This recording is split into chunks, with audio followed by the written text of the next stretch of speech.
Good morning, my name is 𝗔𝗕𝗢𝗧. I'm the CEO of TIFA Research. Welcome to this session where we'll be sharing with you the results of an omnibus survey or a political opinion poll survey that was done between the 25th and 30th of June. And the survey covered quite a number of areas. So we will be looking at election participation, meaning the people who were interviewing intending to vote or not. We're going to present to you political parties and political coalitions' popularity, and we're also going to focus on the presidential contest and many other election-related issues. Just to mention, we have, as you all are aware, we have less than 30 days to the elections, and TIFA Research will be publishing one or two polls, bearing in mind that there's a law that says that the last day an opinion poll can be published is 7 days to an election. So essentially we have about 3 weeks to go, and we'll be publishing one or two opinion polls. Just to let you know, the presentation will be done by Dr. 𝗔𝗕𝗢𝗧. He's a research analyst working at TIFA, and I'll invite him eventually to come and make a presentation. Just to talk about the methodology, we did collect this data through a telephonic approach, especially because of the COVID season. We found that respondents have appreciated and adopted the possibility of being interviewed on phone. So we're doing a lot of telephonic surveys. And for this particular survey, we did do telephonic interviews. We've gotten questions of people asking us, how did we get the contacts of these respondents, and is our telephone database nationally representative? And the answer is yes, because what TIFA has been doing is every time we do household surveys, meaning that we go knocking on people's doors and we interview them, we get the telephone contacts of the respondents and we ask them whether they would like to be part of our survey. And when they say yes, we put them in our database of contacts and then we call them on phone. So the database that we're using is nationally representative, and therefore we can speak with a lot of confidence that this data is very, very representative of the Kenyan population. Without wasting too much time, I would now like to call Dr. 𝗔𝗕𝗢𝗧, who will come and make a presentation of the results. Dr. 𝗔𝗕𝗢𝗧, welcome.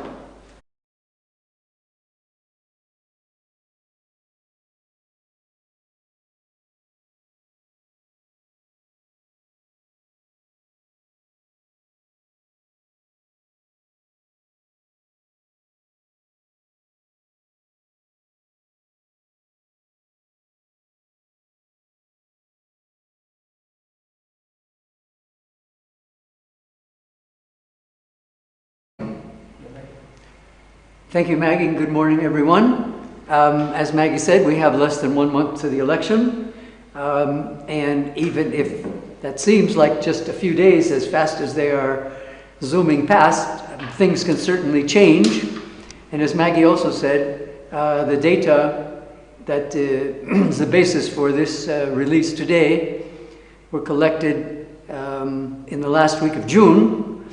We're now in the second week in July, so it's possible that some of these numbers would be a little different if we repeated the survey today. But as she also said, we'll be doing 1 or 2 more surveys before the election.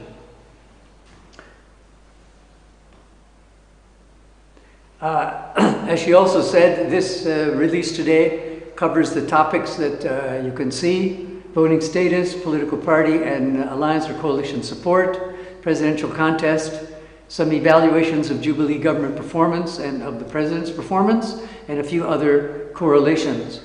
And I should say at the beginning 2 things. First of all, related data, some of the data related to these topics, and several of them that we're showing here, but in a different correlation format, were published a week ago, I think last Tuesday, by the Standard, as they were one of the couple of clients in this omnibus for whom we loaded questions. So I hope you saw the very thorough coverage of the data that they had, based on the questions that they had paid for. Also, it was very interesting to be at an IABC-sponsored workshop for most of the day yesterday on the role of the media in agenda setting and how that agenda setting by the media can be informed by election-related surveys. And one of the points that came up was an encouragement to the media, as well as us who were doing the surveys, to try to get beyond the what to the why.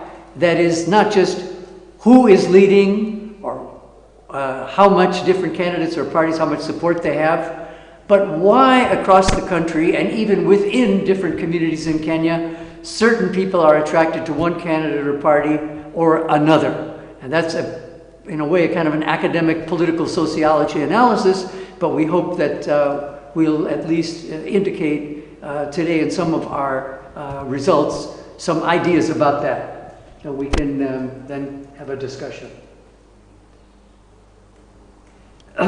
Yes, I think I've covered most of these points as to what the survey is covering.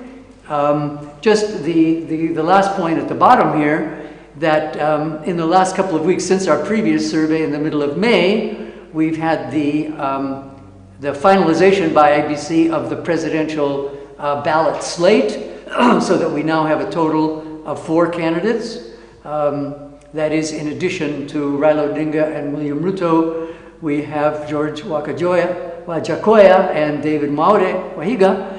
And of course, the question that has arisen and has received some media attention is whether the presence of these 2 additional candidates, however unlikely it is, if that's fair to say that either one would win, whether their presence on the ballot might push the country into a second round runoff contest. So we need to keep that in mind as we're looking at these figures today and also our subsequent surveys. So I think, of course, one other issue, a question that we tried to answer and which we think the results of this survey do answer is, over the last 2 years, what has been the trend in popularity or support for these 2 candidates, and now with their running mates, all 4 of them, and especially in the last 6 weeks since the running mates of the main 2 candidates were announced, what has been the change, if any, in their standing among likely voters.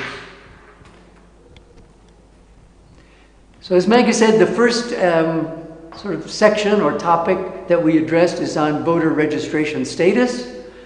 And we began by asking people to declare themselves. We had no way of verifying it. We're not an investigating agency, whether they are registered voters. More than 9 out of 10 said they were.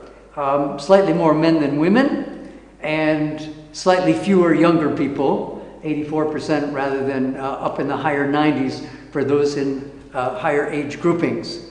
The fact that IEBC reported that they only managed to register slightly over 2 million, only about 1/3 of their target in their last voter registration drive.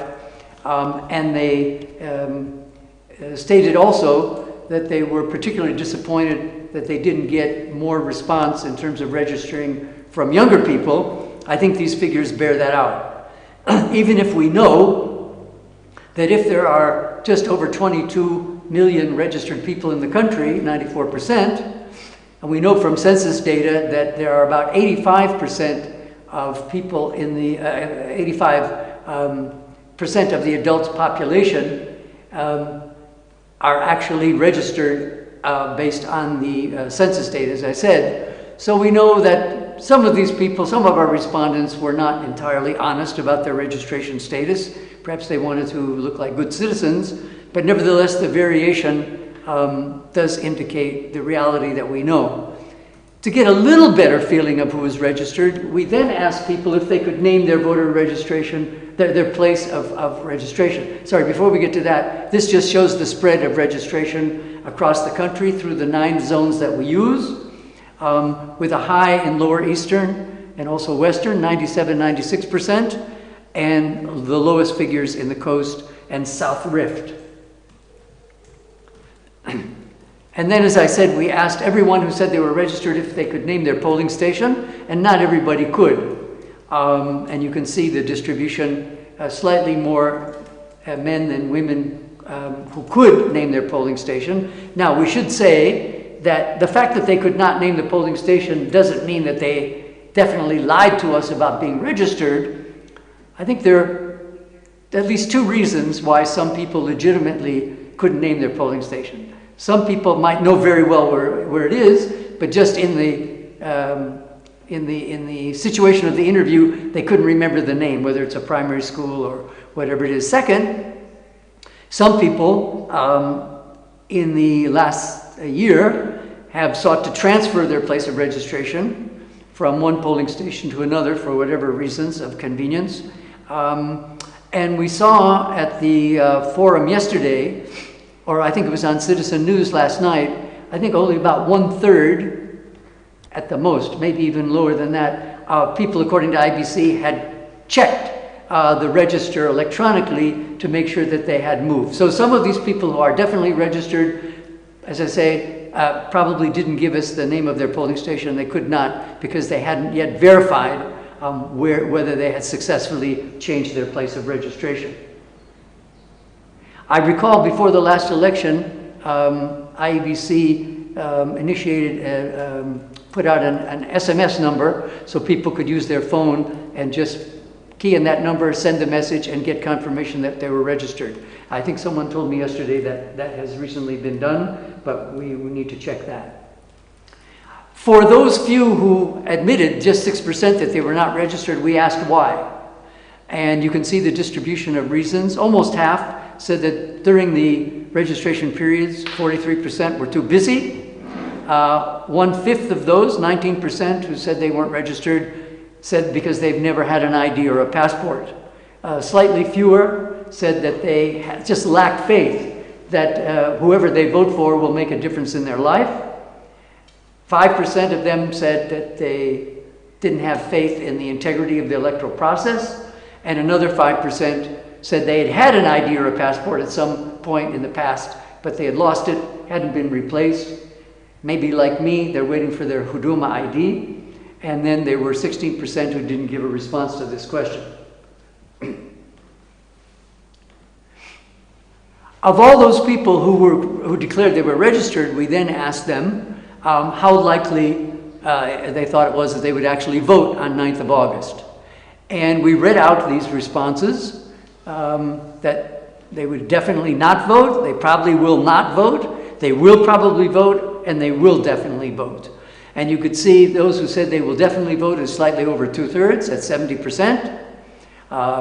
Those who definitely will not vote, 10%. And then the rest are in the middle. And when we compared those who had expressed elsewhere in the survey that they were going to vote for Raila Odinga or William Ruto, we looked at these numbers in terms of those various answers. We don't see any difference. So at least at this level, how people are thinking now about their likelihood of voting, we don't see any advantage for either presidential candidate. The numbers are just, well, statistically they're identical. Of course, we don't know on election day. There could be very bad weather in certain places, maybe some security challenges that could affect turnout in a differential way. But at this point, we don't see, among those who are registered, any difference, as I said.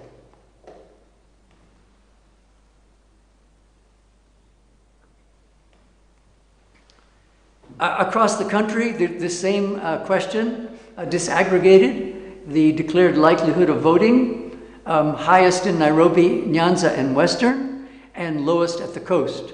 That's a range of 74% at the high end, down to 57% at the low end, of those who would definitely vote.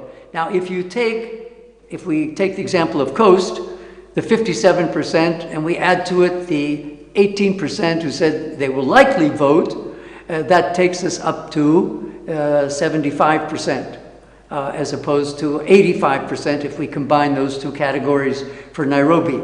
And for anyone who's interested or curious as to why this even declared level of interest in voting is lowest at the coast, I checked the actual voter turnout in 2017, and it was actually lowest in the coast for any of the other regions in Kenya. I think it was 64% only. Even in 2013, voter turnout was at the coast. It was lowest in the country. Why that is a question for research, political sociology, perhaps, but we could discuss that in another occasion.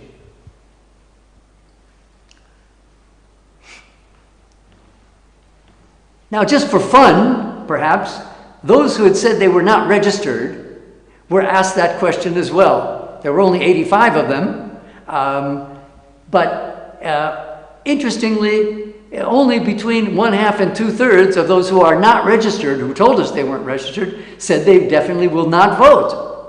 Another 10% said they weren't sure if they were going to vote or not.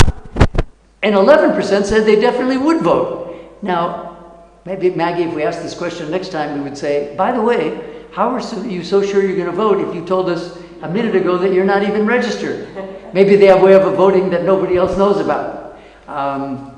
But we just thought this was interesting to just go a little bit deeper into the mindset of people who had declared that they were not registered. Now we get to our second section on political parties and coalitions, and we have 3 issues we're looking at.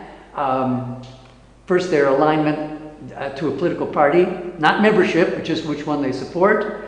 And then, if in the last 10 years they supported any other party, and what that party was, because we have had so much movement between the last election and this election season, and then to the political coalitions. As of now, and this has been the case over the last year, UDA remains the most popular party. 1/3 of Kenyans, and that's all respondents, whether they're registered or not, self-identify with that. And we always like to put the verbatim question at the bottom, at least in English, even if more than half of our interviews were actually conducted in Swahili. Which political party do you support most or feel closest to now, if any? That's followed by, UDA is followed by ODM at 26%, and then Jubilee at 4%, the Roots Party, for the first time appearing at 3%. Still 11% who say they are undecided, and another 12% who do not self-identify with any party, and 5% who did decline to answer the question. We have seen, we'll come to that in a minute, across the country, we've just highlighted here the regions where each party is most popular. UDA, to no surprise, is most popular in the Central Rift, ODM at 56%. ODM is most popular in Nyanza, statistically identical percent of 57%. Jubilee, most popular in the mountain area, 8%. Roots Party, identically on Mount Kenya and Central Rift at 4% in both. Wiper Party, most popular, again to no surprise, in Lower Eastern. And then the 3 Western area parties of ANC, DAP Kenya, and Ford Kenya, most popular in Western. And you can also see the variation of undecided, which is highest at the moment in South Rift, followed by Coast, and lowest in the northern part of the country.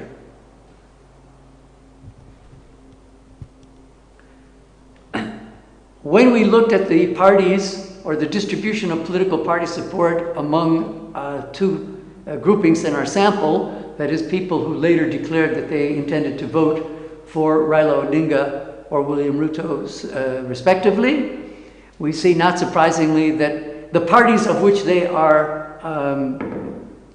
leaders, that is Raila for ODM and William Ruto for UDA, that the majority of their support comes from those parties, that is ODM and UDA. Interestingly, though, you can see that there's a kind of bigger lineup of parties behind, among Raila Odinga supporters. Jubilee at 8%, Wiper 4%, and even 3% of people identify with UDA. And likewise, on the Ruto side, he's got, in addition to his 78% support, is coming from UDA, 2% from Jubilee, 1% from ODM, 1% from Wiper. So there's a little bit of poaching across the coalition dividing line. But I think the main explanation, I would suggest, as to why William Ruto has more of his support coming from a single party, that is the party he leads, as opposed to Raila Odinga with ODM, that is 78 versus 59%, is, if I recall, the Azimio coalition has 26 parties, whereas the Kenya Kwanza coalition has only 11. So I think that helps to explain why there's more concentrated support among all of Ruto's would-be voters in the party that he leads, that is UDA. And then we asked people if there's any other party that they had supported in the last 10 years, and 44% said yes, there is one, which again is a reflection of the very fluid nature of the political party sort of picture in the country from one election to the next. We have 325 respondents who now identify with UDA, saying yes, they supported another party in the past. 95 of those who now support ODM said the same thing, and 24 of those who now support the Roots Party. And you can see which parties they previously supported. For example, for UDA, we see that 76% of them who supported any other party in the past, that party was Jubilee. And that's not surprising, because we know what's happened, especially on Mount Kenya, once we had the fallout, if I can call it that, between the president and his deputy. Even some current supporters of UDA used to support ODM, 12% of them, and then down the line. On the ODM side, of their 95 current supporters who declared that they had supported some other party in the past, 35% said they used to support Jubilee. Of course, and 6% said they used to support UDA. And since UDA is only about a year and a half old, that shows that some people who are now in ODM, who initially supported UDA, have moved in the last year and a half, which perhaps explains the presidential figures that you'll see shortly. Just as far as the Roots Party of Kenya goes, although as the number is very, very small, you can see that more than a quarter of their current supporters say that they formerly supported ODM, and only 7 from UDA.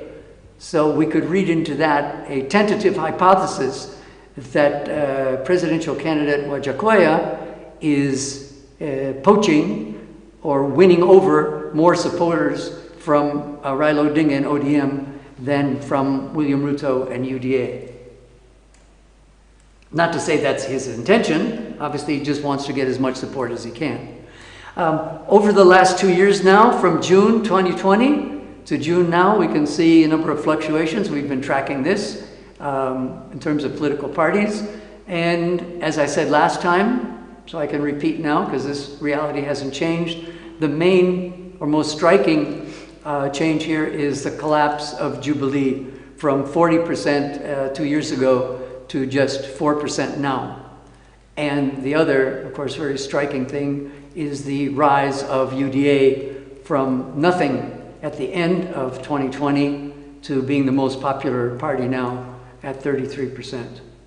And we can also see the undecided going down. It's come up a bit since our last survey in mid-May, from 13 to 26, but still below what it was previously for the year and a half before that. Distribution of political coalitions now, Azimio and Kenya Kwanza across the country. Starting on the far left total, Azimio, the most popular one, 42%, followed by Kenya Kwanza. But we can see their strongholds, which largely reflect the strongholds or the dominant positions of political parties, with Kenya Kwanza at 61% in Central Rift and Azimio at 66% in Nyanza. Also, Kenya Kwanza is quite strong on the mountain, just below 50%, just below 50% in the north, whereas ODM is over 50% in Nairobi and has got half of support of people at the coast and lower eastern. Just to check on the sort of correspondence between party support and coalition support, when we look overall at the support for Azimio and go into those people, we see that 98% of ODM supporters also support Azimio. A little bit lower for Kenya Kwanza, where 87% of UDA supporters as a party also support the Kenya-Kwanza alliance. But we have nearly a quarter who are undecided as to which coalition they support. Again, that slight difference of 11% between the 98% of ODM supporters supporting Azimio and the 87% of UDA supporters who support Kenya Kwanza may also reflect the fact that it has fewer parties in its coalition, that is 11 as opposed to 26 for Azimio. Turning to the presidential contest,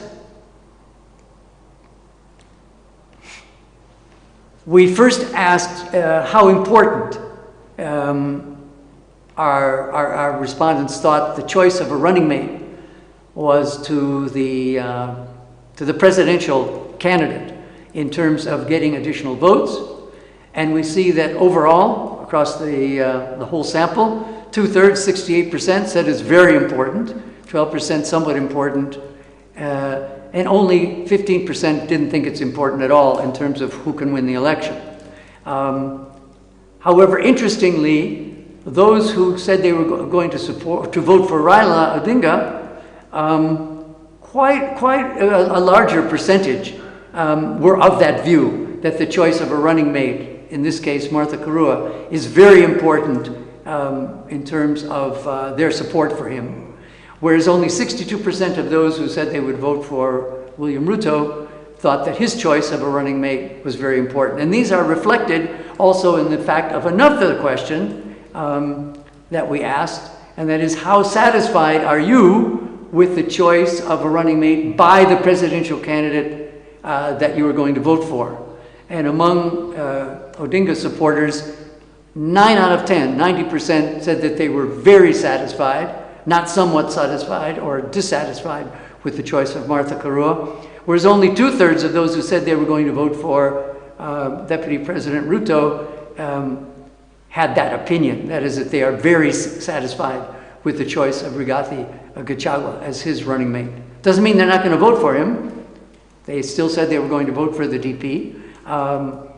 But you can see quite a contrast there, way outside the margin of error for this survey, which is about ±2.5%. How much the choice of a running mate, how much that will actually affect the election on August 9th is a fascinating question. It's been discussed a lot in the media and by political players, and we hope that this will give some hard evidence of what the answer to that question might be. The presidential figures themselves, we see Raila Odinga with a slight lead of 3% over William Ruto, just outside the survey's margin of error.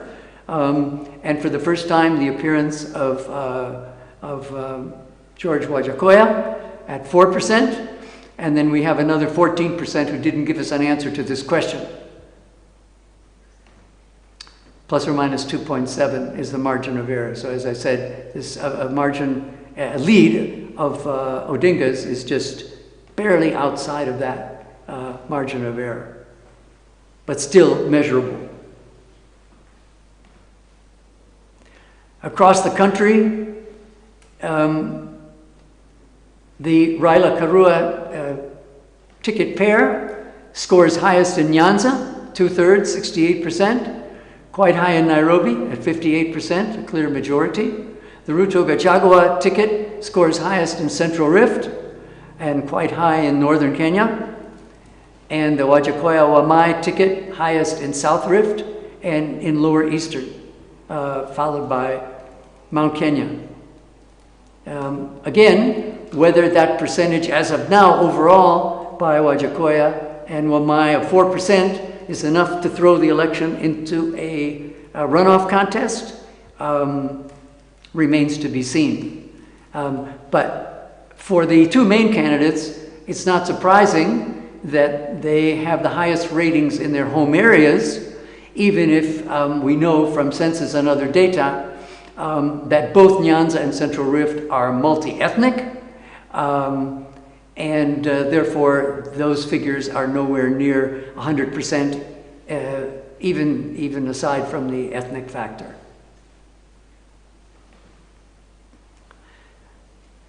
To look at the change in the standing of these two candidates between our previous survey in the middle of May and this one that came 5 weeks later at the end of June, just looking at the Ruto 𝗔𝗕𝗄𝗧 pair, we can see that they have gained 4% from 35 to 39, with their highest gain being in northern Kenya of 15%, and with their biggest loss in the South Rift of 1/3, keeping in mind that those regional samples are quite small, so there are margins of errors here to be taken into account. Also a solid gain for the DP and his running mate in Nairobi of 9%, and also in Western Kenya. Turning to the change between those two surveys for the Odinga-Karua ticket, he has also gained, but by 3% rather than 4%, and he's gained especially in the South Rift, 17%, and Lower Eastern. And we can assume that the gain in Lower Eastern is mainly attributed to the fact that former Vice President Kalonzo Musyoka withdrew his presidential bid and is now campaigning as part of the Azimio campaign effort. And Raila has also gained in 9% in Nairobi. And one of the reasons, or the main reason, as you can see from the trend chart, that both Odinga and Ruto have gained from, compared to TIFA's last survey, from 39 to 42 for Raila, from 35 to 39 for William Ruto, is because of the decline of those who said they were undecided. In this case, from May to June, from 14 to 10%, and those who didn't give a response to the question by half, from 8 to 4%. So whereas 6 weeks ago, we had 22% of our respondents who wouldn't answer the question, who are you going to vote for, as of now, that's dropped almost in half to 14%. As we have seen this happening in all our survey work over the last 4 elections now. The closer we get to election, the easier it is, or the more pressure there is on people to make up their minds. Going a little bit deeper into the figures, looking at gender and age, we can see that Odinga and Karua are markedly more popular among men than women, even if Martha Karua is herself a woman. And statistically, there's no difference between younger voters, that is 18 to 24, and older voters, 35 and older, 43, 42, statistically identical. Interestingly, for Ruto and 𝗔𝗕𝗄𝗧, their support between the two genders is statistically identical. 40 versus 38 is pretty much the same. So this gender gap that exists for Odinga and Karua is not present for Ruto and 𝗔𝗕𝗄𝗧. In other words, we can say, at least in this survey, the Raila Odinga Martha Karua ticket can thank the men for the lead of 3% that they enjoy overall. As far as age goes, for the Ruto 𝗔𝗕𝗄𝗧 ticket, just outside the margin of error, slightly more support among older people. It is 38 versus 41. But making an impression, when we come to the Wajakoya and Wamai ticket, we see, sticking with age, more than 3 times more support among younger voters for them. That is 7% versus only 2% among people 35 and over. Among the undecideds, gender, we have 3 times as more women as men who say they haven't made up their mind, and twice as many who wouldn't answer the question. Not much of a difference in terms of age. Slightly more older people who haven't decided or who wouldn't give us a response.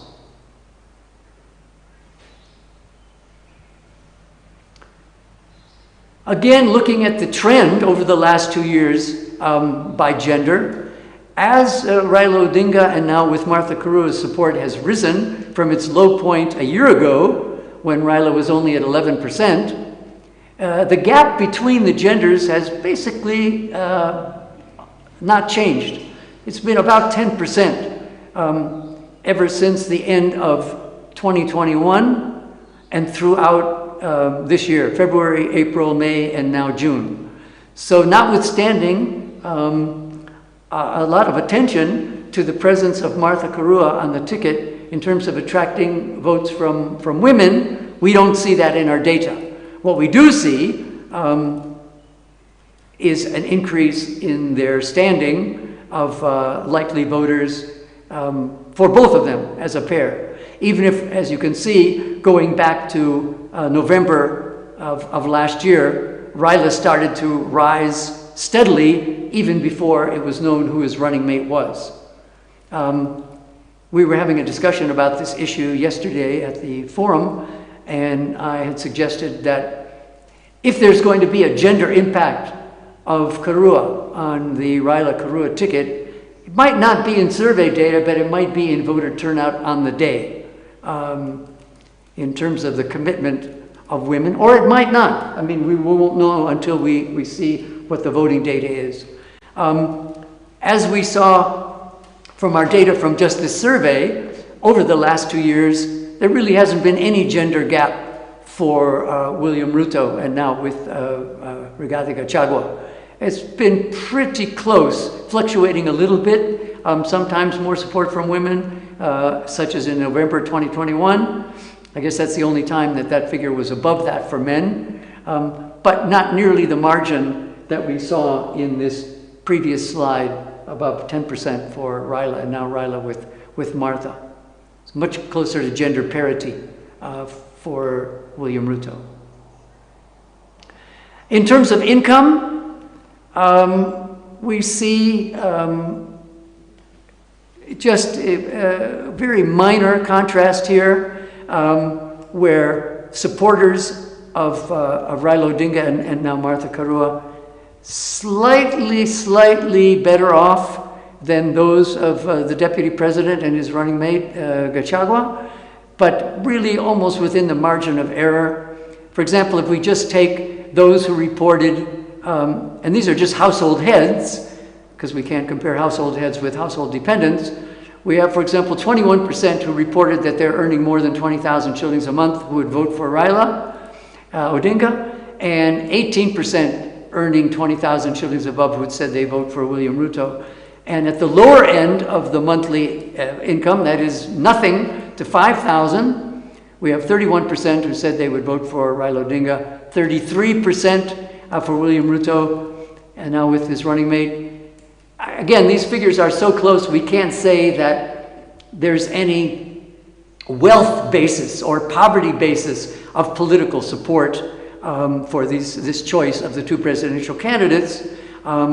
But just 2 points. Number one, in the last 3 elections, when we looked at this sort of data, in all 3 of them, supporters for Raila Odinga were much poorer, considerably poorer, than those for 2007 for the late Mwai Kibaki, and in 2013 and 2017 than the supporters of Uhuru Kenyatta, that is voters for him. So now it's even. And that leads to the second point, and we see this if we look at maps of where these campaigns are moving over the landscape, except perhaps for their ethnic home areas.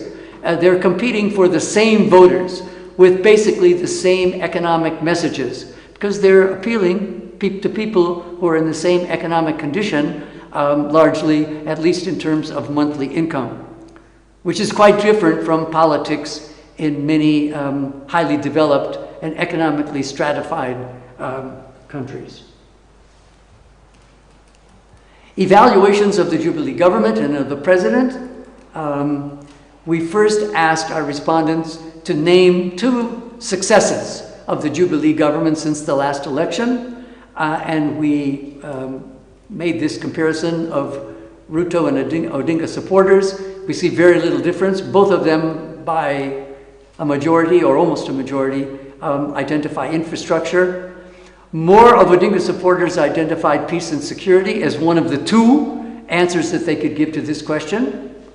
8% versus just 3% to those people who said they would vote for William Ruto, and the rest are pretty close.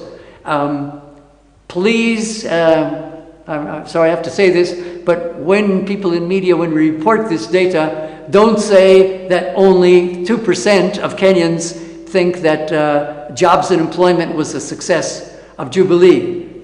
People were given the chance to give only two answers. So what you see here are just their priorities, their top two priorities. They weren't read out these different answers at all and then ask, do you think Jubilee has succeeded? So we hope that can be reported correctly. Interestingly, 29% of Ruto supporters couldn't or wouldn't give us any success of the Jubilee government.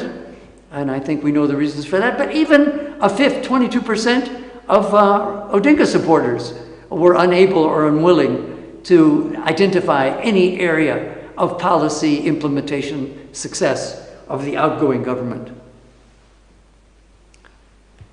We asked the same question about failures, perceived failures. Again, people were given only two choices. The answers were not read out. To no surprise, cost of living was the highest for both, statistically identical, 47% and 49%. Problems in education, again, second, rated by Odinga supporters, and third by, there was third for both of them.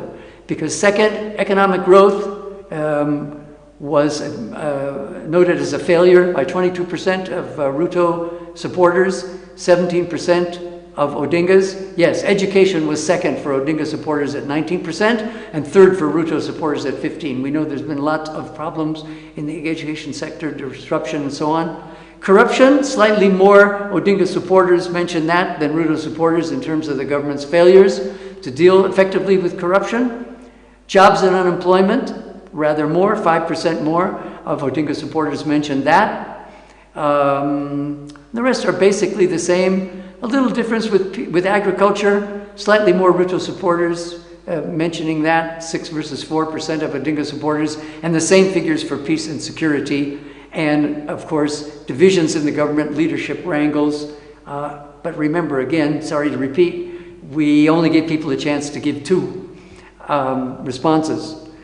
Very few people mentioned COVID-19 response as a failure, only 1% of Odinga's and none of Ruto supporters. Those who didn't know of any or refused to give any failures, about the same, within the margin of error, 15% by Ruto supporters and 13%. So you can see, notwithstanding the fact that the president is supporting Raila Odinga's campaign and that the deputy president has talked on various occasions about his estrangement from the government, we still have by far the majority of people who say they're going to vote for the deputy president who could give some answer. But if we just go back here, we've got more than 2/3 of his supporters who give credit to the government for some successes. And as I say, only 15% who couldn't name any failure, 13% of Raila's supporters who couldn't name any failure. For the approval rating of the president as an individual leader, the most important in the country, we asked people on a scale of 0 to 5 to rate his performance since the last election, where 0 was very bad and 5 was very good. And we have a plurality of about a third, 35%, who give him a medium rating. That's a 3, which is in the middle, and the rest is distributed pretty evenly.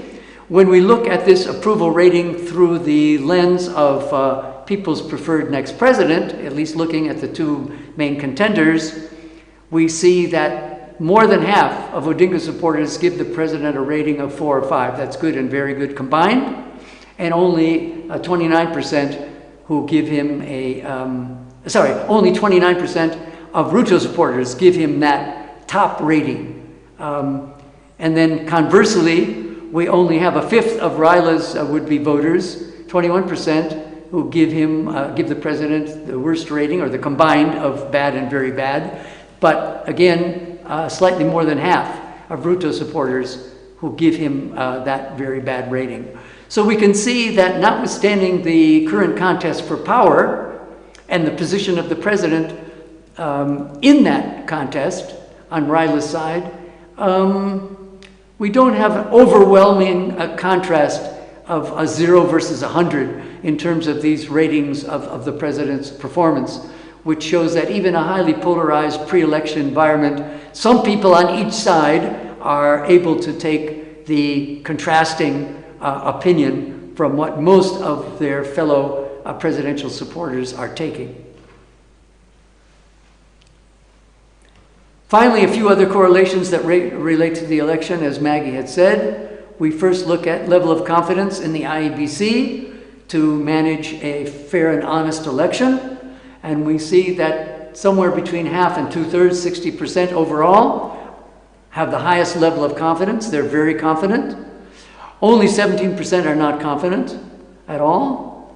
And when we look at the contrast between Odinga and Ruto supporters, we see a little less confidence on the Odinga side in terms of the highest level, 59%, versus nearly 2/3 on the Ruto side who have that highest level. And that shouldn't be surprising. We remember that when Raila Odinga presented his papers to the IEBC, he read off a list of 10 reform demands, which he said were left over from the Supreme Court's nullification of the 2017 election, which he wanted to address before this election.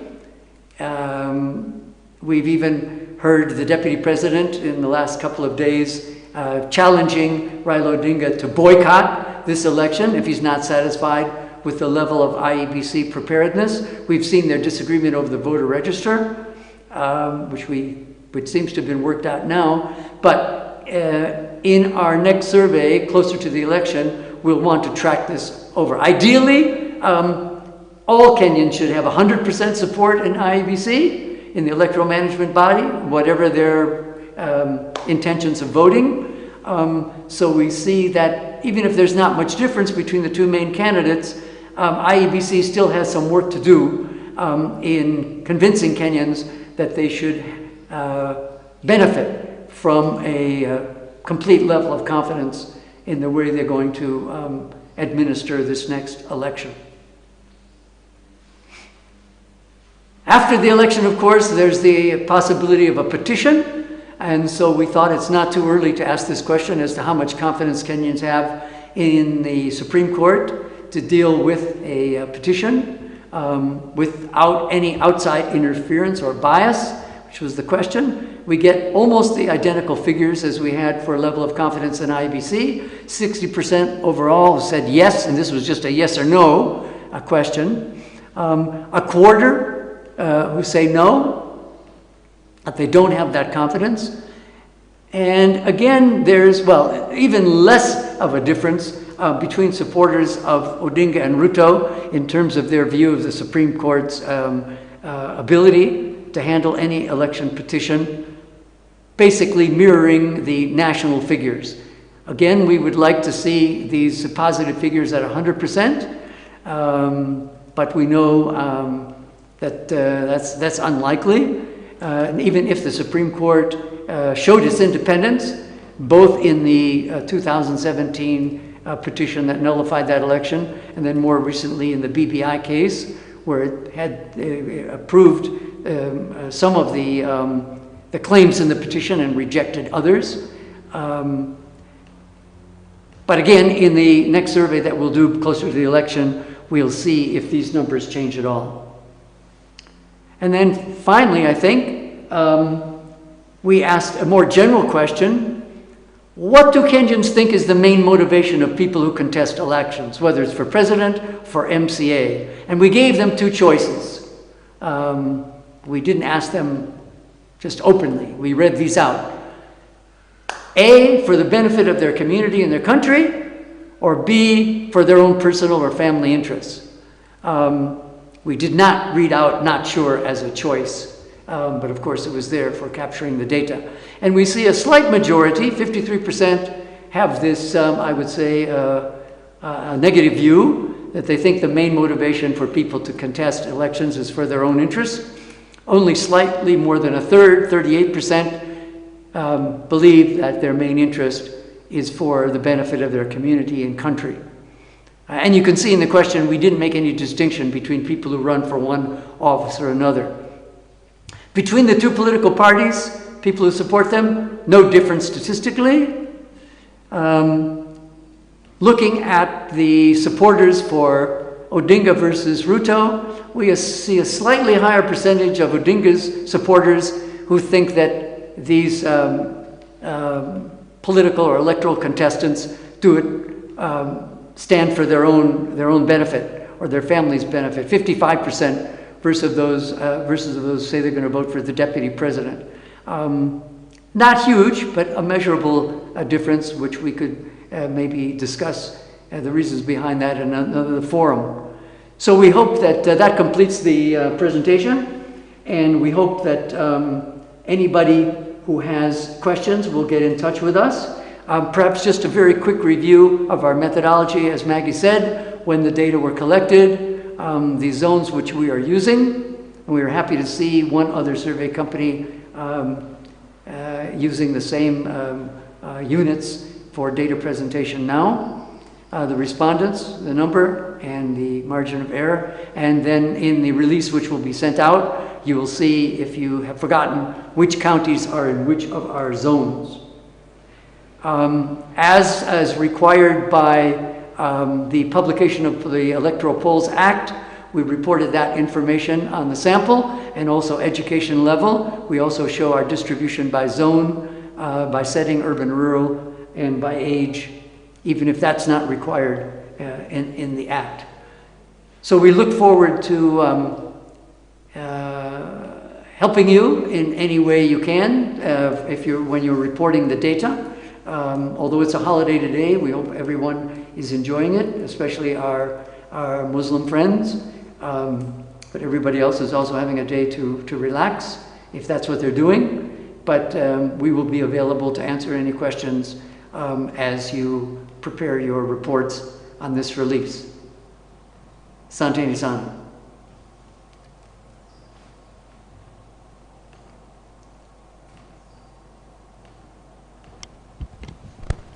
Can I solve this now? Thank you. Too long?